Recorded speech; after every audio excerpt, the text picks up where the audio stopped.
Colonel Thomas Blood is probably the most interesting, audacious, and biggest chancer that ever came out of Ireland, and boy is his story worth learning about if you've never heard of him before. This is going to sound like a bad joke, but what do you call an Irishman who served in the military, stole, rebelled, and attempted to take the British and Irish crown jewels for himself? A hero, a rebel, or just a rascal?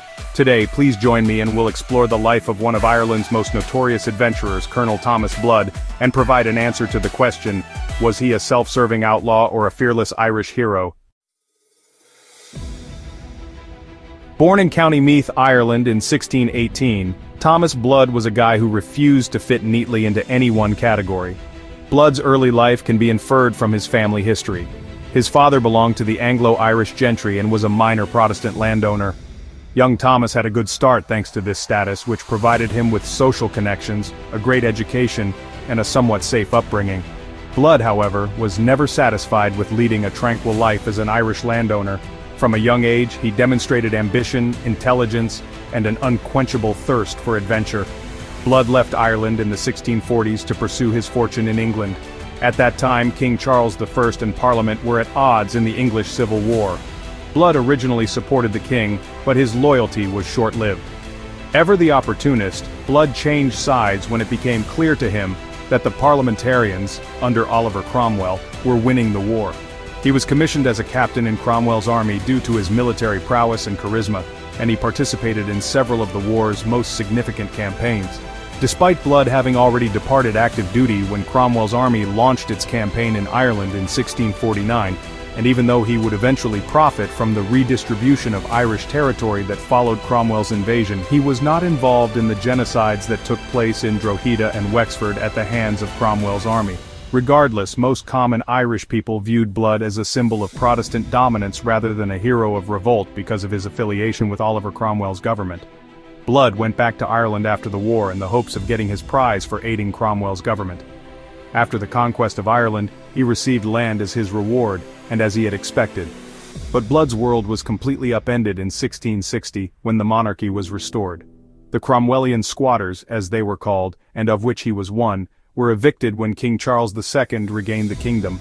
Blood became resentful of the crown after losing a lot of his territory and prestige.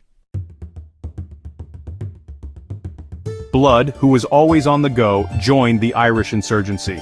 He participated in a scheme to take Dublin Castle in 1663 with the intention of overthrowing English control in Ireland.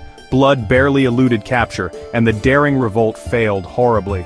It's important to remember that the majority of Irish citizens did not support Blood's activities since they believed his insurrection was motivated more by personal grievances than by true leadership, which, to be honest, given his character, it probably was.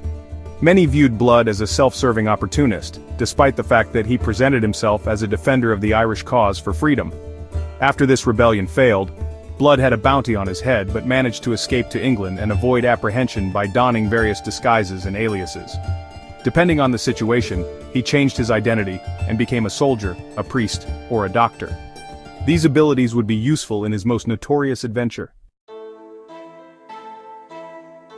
Blood planned a daring effort to take the British and Irish crown jewels from the Tower of London in 1671. The theft was a masterwork of trickery.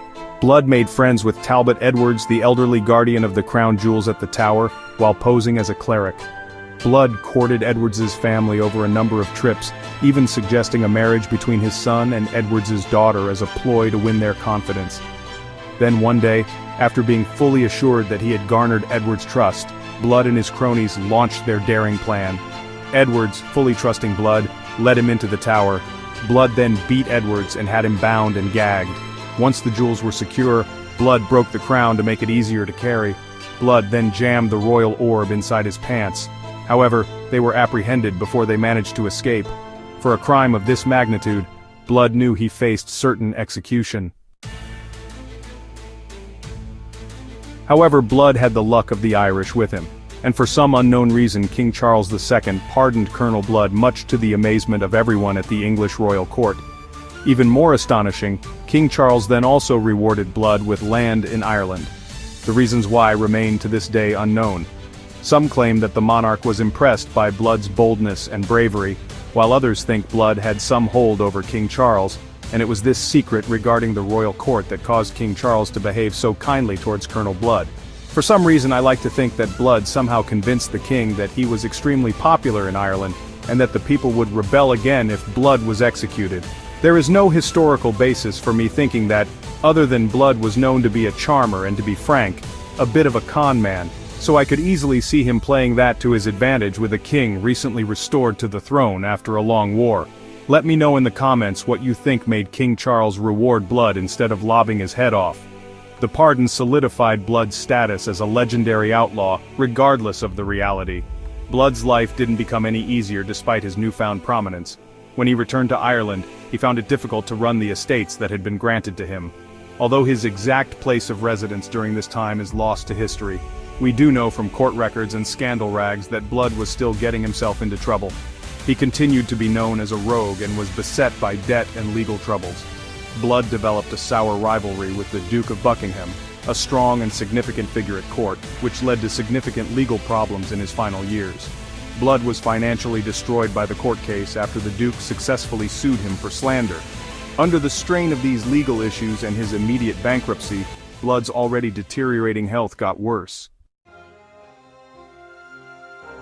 On August 24, 1680, Thomas Blood passed away at his Westminster residence in Bowling Alley. Strangely, Blood was laid to rest in Westminster's St. Margaret's Churchyard, a distinguished site usually only occupied by very dignified people. How was such an honor bestowed upon such a notorious Irish rebel and outlaw? Some people theorize that the choice might have been impacted by his charm and relationship with King Charles II. Others speculate that the funeral was set up in London by his relatives, who were residing there at the time. Blood's name sparked rumors even after his death. A fitting finish for a man who thrived on mystery and deceit. Rumors circulated that he had staged his death to elude creditors from his bankruptcy. The turbulent 17th century, which was marked by conflict, insurrection, and shifting allegiances, is reflected in Blood's life. He was a man who flourished in turmoil, navigating a world of opportunity and peril with his wit, charm, and bravado. Some consider him a folk hero, while others describe him as a cunning con artist. There is no doubt that Thomas Blood led a unique life.